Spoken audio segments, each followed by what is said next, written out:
السلام علیکم ورحمۃ اللہ وبرکاتہ۔ الحمد للہ رب العالمین والصلاة والسلام علی نبینا محمد وعلی آلہ واصحابہ اجمعین ومن تبعهم بإحسان إلى يوم الدین، اما بعد۔ قال النبی صلی اللہ علیہ وسلم: اللہم حبب الینا المدینہ کحبنا مکہ او اشد، متفق علیہ۔ محترم اساتذہ اکرام اور عزیز طلبہ، جیسا کہ ہم تمام کو معلوم ہے اور آپ نے مقالے کی شکل میں یوم جمہوریہ کے متعلق کچھ باتیں سنی، اور 26 جنوری ہر سال ہمارے ملک میں جمہوریت کا جشن منانے کا دن ہے۔ جمہوریت کسے کہتے ہیں، طلباء کو مختصر لفظوں میں بتلا دینا مناسب ہے۔ جمہوریت یہ جمہور سے نکلا ہے، اور جمہور کہتے ہیں عوام کو، اور جمہوریت کا مطلب ہے عوام کی حکومت، عوام ہی کے لیے، عوام حکومت کریں اور عوام ہی پر حکومت چلے، تو عوام ہی نمائندے ہوتے ہیں، اور عوام میں سے ہر شخص کو اس بات کا حق حاصل ہوتا ہے کہ وہ اپنے آپ کو، اگر وہ اپنے اندر کوئی اس طرح کی صلاحیت محسوس کرتا ہے تو وہ حکومت میں آنے کے لیے یا جس بھی مستوی کے اعتبار سے اپنے آپ کو پیش کر سکتا ہے،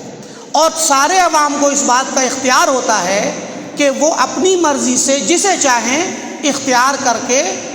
حکومت کا نمائندہ بنا سکتے ہیں۔ یہ جمہوریت کا مطلب ہے، اور اسی مطلب کے مطابق ہمارے ملک میں بسنے والے تمام افراد، چاہے وہ کسی بھی مذہب سے ہوں، کسی بھی نسل کے ہوں، کسی بھی قوم کے ہوں، کسی بھی تہذیب کے ہوں، کسی بھی علاقے کے ہوں، سارے افراد جو ہندوستان میں بستے ہیں، جو ہندوستانی ہیں، ان لوگوں کو جمہوریت کے اندر جمہوریت کے جو حقوق ہیں مکمل طور پہ سب کو برابر حاصل ہیں۔ یہ جو جمہوری نظام ہے، آپ نے سنا کہ یہ جمہوریت ہندوستان کے اندر 1950 میں یہ نظام نافذ ہوا، اور یہ ملک خود مختار ایک جمہوری ملک کی حیثیت سے ظاہر ہوا۔ اسی لیے اس 26 جنوری کو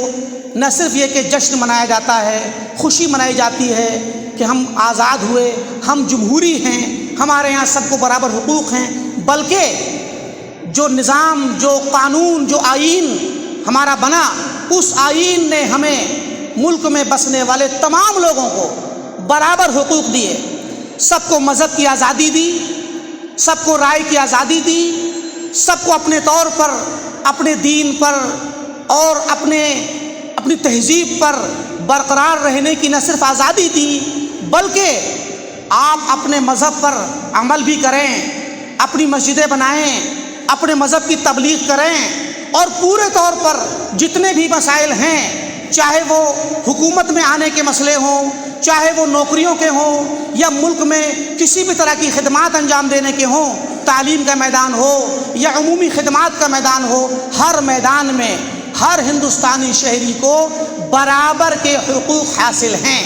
اور کسی بھی شخص کے لیے قانونی طور پر یہ جائز نہیں کہ وہ ایک شخص کو اس کے مذہب کی بنیاد پر ٹارچر کرے،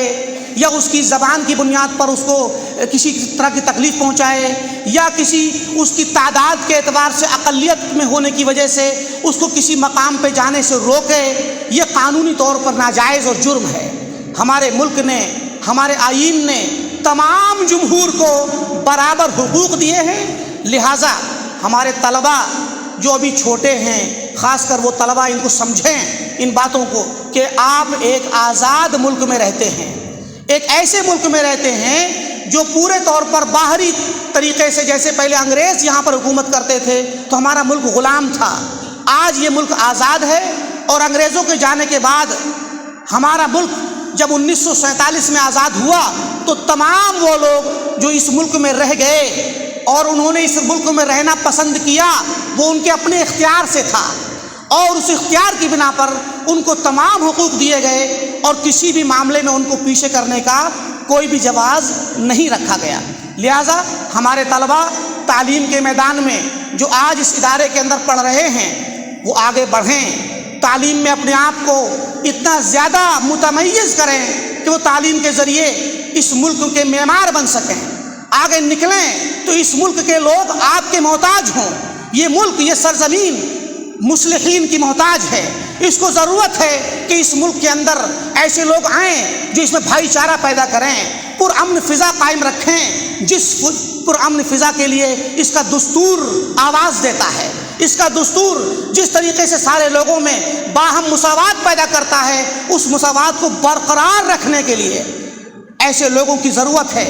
جو مؤثر ہوں، جو اس ملک میں اپنا اثر ڈال سکیں۔ لہٰذا ضرورت اس بات کی ہے کہ ہمارے طلباء اپنے حقوق کو سمجھیں۔ مسلمان ہونے کی حیثیت سے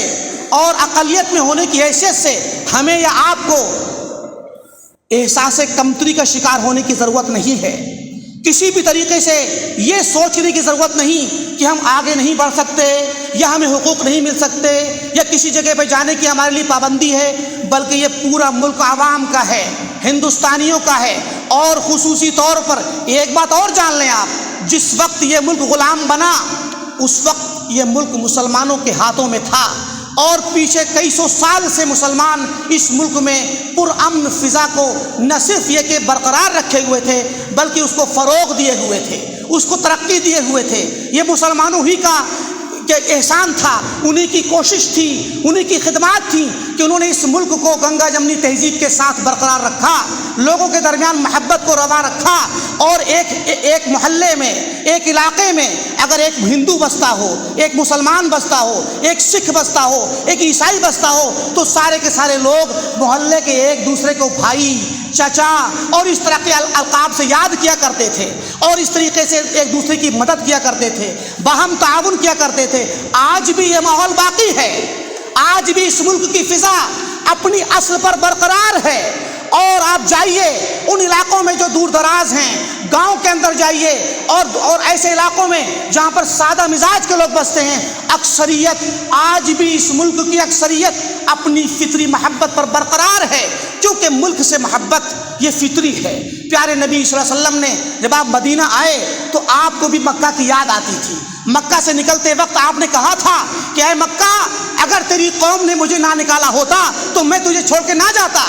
صحابہ کرام ابو بکر صدیق رضی اللہ تعالیٰ عنہ، حضرت بلال رضی اللہ تعالیٰ عنہ اور دوسرے صحابہ مکہ کو یاد کر کر کے رویا کرتے تھے، انہیں یاد آتی تھی مکہ کی۔ تو آپ صلی اللہ علیہ وسلم نے فرمایا اللہم حبب الینا المدینہ، اے اللہ ہمارے دلوں میں مدینے کی محبت ڈال دے، کحبنا مکہ تھا، ویسے ہی جیسے ہمارے دل میں مکہ کی محبت ہے، او اشد منہا، یا اس سے بھی زیادہ محبت ڈال دے، کیونکہ ہم جس جگہ آئے ہیں وجہ یہ تھی کہ مدینہ کے اندر بیماریاں رہتی تھی، نئی جگہ تھی، نئی جگہ انسان کو تھوڑی سی اجنبی ہونے کی وجہ سے جلدی نہیں بھاتی ہے۔ لہٰذا یہ فطری چیز ہے کہ جو انسان جہاں بستا ہے، جہاں پیدا ہوتا ہے، جہاں رہتا ہے، جس جگہ وقت گزارتا ہے، وہاں کی محبت ایک فطری طور پر اس کے دل میں، اس کے احساس میں سما جاتی ہے۔ لہٰذا وطن کی محبت ہمارے دلوں میں ہے، اس محبت کو ثابت کرنے کی دلیل دینے کی ضرورت نہیں ہے، یہ فطری چیز ہے۔ لہٰذا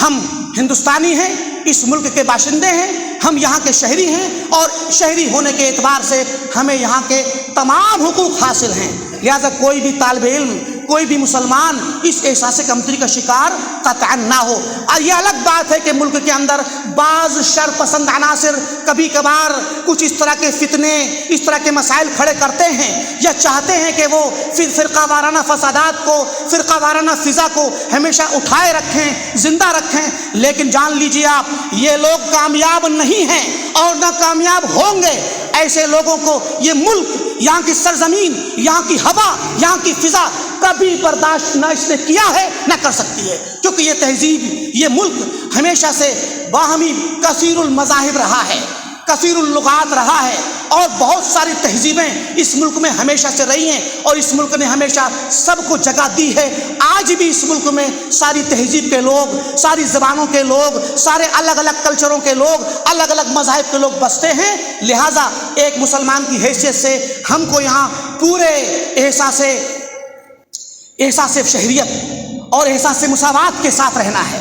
کمزور نہیں پڑنا ہے، احساس کمتری کا شکار نہیں ہونا ہے، اور اسی احساس کے ساتھ کہ ہم یہاں کے شہری ہیں، ہمیں ایک معمار بننے کے لیے، مثبت تعمیر کرنے کے لیے، اپنے ملک کو مزید ترقی دینے کے لیے، اس ملک کے اندر باہمی محبت کی فضا کو مزید ترقی دینے کے لیے ہمیں کوشش کرنی ہوگی۔ ہمیں ثابت کرنا ہوگا کہ ہم نہ صرف اس ملک کے شہری ہیں بلکہ اس کے خیر خواہ ہیں، اس ملک کی ترقی چاہتے ہیں، اور ہم انشاءاللہ تمام لوگ اس بات کا عزم کریں کہ آج سے ہی اس مقصد کے لیے اور انسانیت کو، پوری کائنات کو فائدہ پہنچانے کے لیے، اس کو راہ مستقیم پر لانے کے لیے، اور اس دنیا کے اندر اسلام کی سچائی کو ثابت کرنے کے لیے کوشش کریں گے۔ اللہ تعالیٰ سے دعا ہے کہ اللہ تعالیٰ ہم تمام کو اچھے طریقے سے، مثبت طریقے سے رہنے اور ملک میں ترقی دینے اور انسانیت تک اسلام کا سچا پیغام پہنچانے کی توفیق عطا فرما۔ آمین۔ وآخر دعوانا الحمدللہ رب العالمین، والسلام علیکم ورحمۃ اللہ وبرکاتہ۔